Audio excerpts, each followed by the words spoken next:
আসসালামু আলাইকুম, শুভরাত্রি। আওয়াজটা শুনতে পাচ্ছেন তো?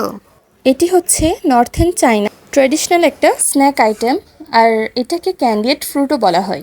এটি রিসেন্টলি পপুলার হয়েছে সাউথ কোরিয়াতে আর জাপানে। খুব পপুলার একটা স্ন্যাক আইটেম। টিকটকে, ফেসবুকে, ইউটিউবে খুললে শুধু এগুলাই দেখা যায়। ভিতরেরটা সফট আর বাইরেটা হচ্ছে ক্রাঞ্চি। তারা এই স্ন্যাক আইটেমটি বিভিন্ন ধরনের ফ্রুটস দিয়ে বানায়। অনেক দিন ধরে আমার ট্রাই করার ইচ্ছা ছিল, কিন্তু যতবারই ক্যান্ডিড ফ্রুট বানানোর ইচ্ছা করি এবং ফ্রুটসগুলো আনি ততবারই ফ্রুটসগুলো খেয়ে ফেলি এবং ওইটা বানাতেই ভুলে যাই।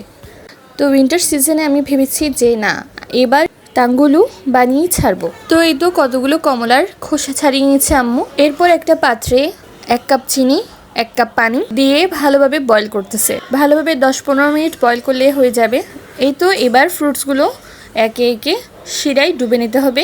এরপর আইস ভরা একটি পাত্রে ঠান্ডা পানির মাঝখানে সেগুলোকে দিয়ে দিতে হবে, যাতে বাইরেটা শক্ত হয়, নরম হয়ে না যায়। খুব সহজ একটা রেসিপি, কিন্তু খুব মজাদার। এই তো দেখতেই পাচ্ছেন কতটা সুন্দর লাগছে। এগুলো দেখতে যতটা সুন্দর হয়েছে, খেতেও ততটা মজা হয়েছে। বাইরেটা পুরোটাই ক্রাঞ্চি আর ভেতরেরটা হচ্ছে সফট। আপনাদের বাসায় যেসব বাচ্চারা ফ্রুটস খেতে পছন্দ করে না, তাদেরকে এভাবে ক্যান্ডি করে বানিয়ে নিতে পারবেন। এটি ছোট বড় সবারই ফেভারিট একটা ডেজার্ট আইটেম হবে। সরি, ডেজার্ট না, স্ন্যাক আইটেম হিসেবে হবে। বিকালে, সন্ধ্যায়, যে কোনো সময় আপনারা এটা খেতে পারেন। খুব মজার একটা স্ন্যাক আইটেম। এই তো একে একে সবগুলো আম্মু বানিয়ে নিচ্ছে।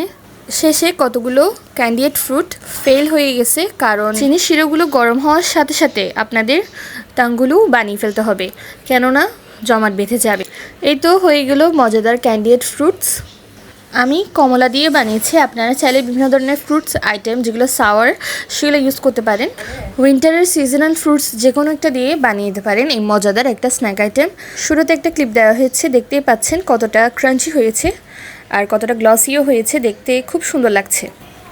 তো আপনারা সবাই লাইক দিবেন, শেয়ার করবেন আর ফলো দিস পেজ। আল্লাহ হাফেজ।